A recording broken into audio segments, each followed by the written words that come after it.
Caríssimos irmãos e irmãs, caríssimos rádio ouvintes. Então hoje continuamos com a carta de São Tiago. Tão profunda, tão direta, tão prática, não tem rodeios, né? A carta aqui vai na raiz do problema. E ele começa dizendo: se alguém de vós está sofrendo, recorra à oração. Claro, não só, né? Mas a oração sempre é a base de tudo, né? Se alguém está alegre, entoe hinos. A gratidão. Oração, gratidão. Louvor. Hoje nós vamos ter aqui, a partir das 18 horas, a oportunidade de participar de um louvor. Antigamente, quanto mais a gente é mais longe de Deus, mais a gente se acha. Antigamente eu falava assim: não, a renovação serviu para me atrair com os louvores. Depois eu progredi, né? E agora eu sou contemplativo. Desde quando os dons do Espírito Santo, o louvor, é algo que ficou para trás, né? Uma coisa não tem nada contra a outra, uma complementa. Momentos de contemplação, momentos de louvor, momentos de usar os dons do Espírito Santo. Como a gente é, acho que Deus olha e fala: deixa esse menino. Se alguém estiver doente, mande chamar os presbíteros da igreja para que orem por ele, ungindo-o com óleo. O que é isso aqui? A unção dos enfermos. É a passagem que fala do sacramento da unção dos enfermos. Quando que se deve pedir unção dos enfermos? Isso é importante. Qualquer batizado que esteja com risco de vida ou idade avançada, e na idade avançada já, ou vai se submeter a uma cirurgia. Crianças, a partir do momento que ela tem uma certa consciência, 7, 8 anos ali, já pode também, se ela for fazer uma cirurgia, ou tiver em caso de risco de vida, um câncer, alguma coisa. Não é feito para qualquer tipo de doença, só se a doença realmente representar algum tipo de risco, ou idade avançada, ou se submeter a uma cirurgia. Tem que ser batizado. Pode acontecer de fazer até com um protestante, já aconteceu, que a família pediu, o protestante falou: quando que você faz? Você só pergunta se ele teria pelo menos uma abertura mínima, né? Eu deixo esses trem tudo para Deus resolver lá em cima. Faço minha parte, falo: Senhor, está entregue, né? Então mais ou menos é isso, a unção dos enfermos. Quando a pessoa está consciente, é importante, bom que ela confesse, a não ser em situações delicadas. Por exemplo, enfermaria. Não dá para confessar, não? Que os outros do lado vai ouvir. Então a gente abre a exceção, mas geralmente quando está consciente, a gente pede que confesse. Confessai, pois, uns aos outros os vossos pecados. Olha aí o da confissão também. E orai uns pelos outros, para alcançar saúde. Elias orou com insistência para que não chovesse, não houve chuva na terra. Durante 3 anos e 6 meses. Tinha moral, né? Quanto mais você é íntimo a Deus, mais Deus ouve suas orações. Meus irmãos, se alguém de vós se desviar da verdade e um outro reconduzir, saiba que este que reconduz um pecador desencaminhado salvará da morte a alma dele e cobrirá uma multidão dos pecados. Você levar uma pessoa que está no erro para Deus, cobre uma multidão de pecados. Agora imagina o contrário, né? Tem um monte de gente aí que quando a mulher às vezes é abandonada pelo marido, não, boba, arruma outro, para que ficar sozinha? Não tem? Cuidado, hein? Da mesma forma que levar para o caminho cobre uma multidão de pecados, o levar ao erro se torna muito pesado. Muito pesado. Não deem nenhum tipo de conselho que você não saiba ou tenha dúvida se a igreja está de acordo com aquilo ou não. Ok? E no Evangelho, nós temos aí aquilo que é a prioridade de Cristo, né?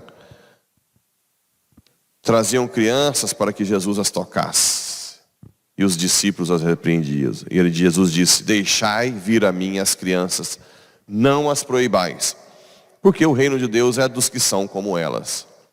Em verdade vos digo, quem não receber o reino de Deus como a criança, não entrará nele. Ele abraçava as crianças e as abençoava, impondo-lhes as mãos. Cuidado aqui em dois aspectos importantes. Primeiro aspecto, as crianças são os prediletos de Deus. Atos como aborto é abominável. Por isso que na igreja tem excomunhão late sententia. E um cristão que apoia um político que é a favor do aborto também acaba sendo conivente. Aborto é o maior crime que existe. O maior crime que pode existir. Porque a criança não tem como se defender. Por isso que o assassinato não dá excomunhão late sententia, o aborto dá, se for consciente, querendo. Levar a criança a erros, a ideologia de gênero, muito cuidado. Se os professores lutam para formar a criança, vai receber uma recompensa, mas se os professores levam a uma estupidez dessa e usam a desculpa, não, porque o material, que material? Você tem cérebro muito bem, sabe que aquilo é uma aberração. A criança foi feita para que os pais e nós as eduquem para adequar o intelecto à realidade. E não destruir, né? Destruir a realidade dentro do intelecto. Isso vai trazer dentro dela algo terrível para o resto da vida. Você sempre se adequa à realidade, estou errado? Você tem contato com algo, isso como adulto também. Se alguém me diz, eu vou para, sei lá, para a Amazônia, e alguém me diz, não coma essa planta porque é venenosa. Eu vou lá e como porque eu acho que eu posso. O que vai acontecer? Eu vou morrer, eu vou passar mal. A realidade não se adequa ao meu intelecto. Eu me adequo à realidade, pelo amor de Deus, né? Ideologia de gênero é um absurdo, loucura, aberração. É uma coisa fora da casinha. Assim como sexualização precoce de criança, pedofilia. Isso, Jesus mesmo disse, é melhor amarrar uma pedra no pescoço e se jogar. Quem entra nesse meio, quem orienta, né? É uma coisa absurda. Atrai a ira divina. Esse é um aspecto. Mas também o outro aspecto aqui desse texto é quem não for como a criança não entrará no reino de Deus. O que seria isso aqui também?